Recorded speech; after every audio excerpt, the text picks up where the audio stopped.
Je commencerai en tout cas par m'incliner devant la mémoire de tous ceux qui ont perdu la vie lors de cette campagne, quel que soit le bord politique, leur bord politique. Nous-mêmes, on a perdu un militant lors d'un accident tragique.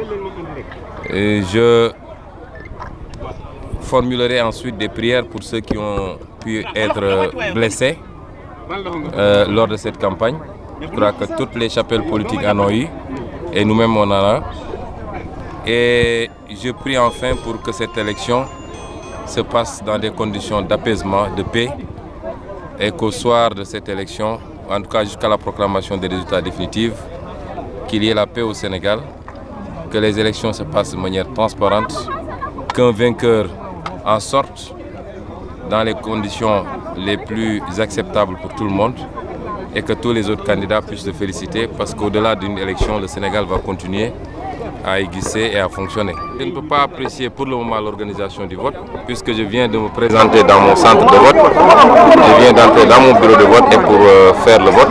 Je crois qu'on a une organisation nationale avec des démembrements au niveau des départements qui est en train de scruter et de superviser. Et d'ici la mi-journée, nous aurons les premières remontées par rapport à l'organisation globale du vote. Si je n'étais pas confiant, je ne serais pas là. Nous sommes plus que confiants parce qu'une élection ne se joue pas le jour du scrutin.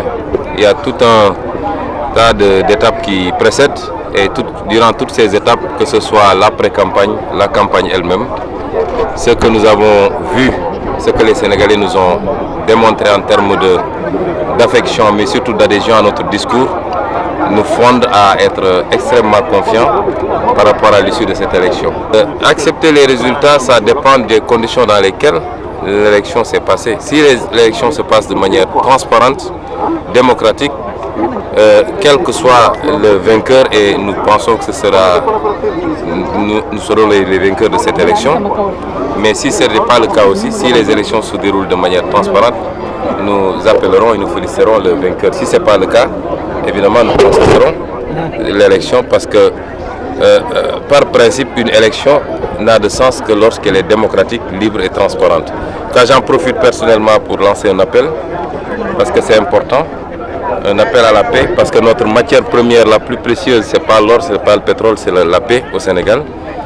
Je crois qu'il est temps qu'au Sénégal, on tourne une page et j'espère qu'au soir de ce jour, cette page sera tournée. Il faut qu'on tourne la page de la rancœur, des règlements de compte, de l'instrumentalisation de l'administration et de la justice pour régler des comptes politiques. Il y a trop de rancœur, trop de rancune qui ont coulé pendant ces 7 dernières années. Nous voulons qu'une nouvelle page se tourne et qui n'aura d'autre objectif que le développement, le progrès socio-économique, mais surtout la solidarité entre tous les Sénégalais, quelle que soit leur appartenance ethnique, religieuse, confrérique, parce que nous avons au moins une chose de très fort qui nous unit, c'est que nous partageons ce règle territoire qui est le Sénégal et nous sommes condamnés tous ensemble à œuvrer pour la paix, pour la pacification, mais surtout pour le progrès économique et social, bien partagé entre tous les fils du Sénégal, quelle que soit leur appartenance.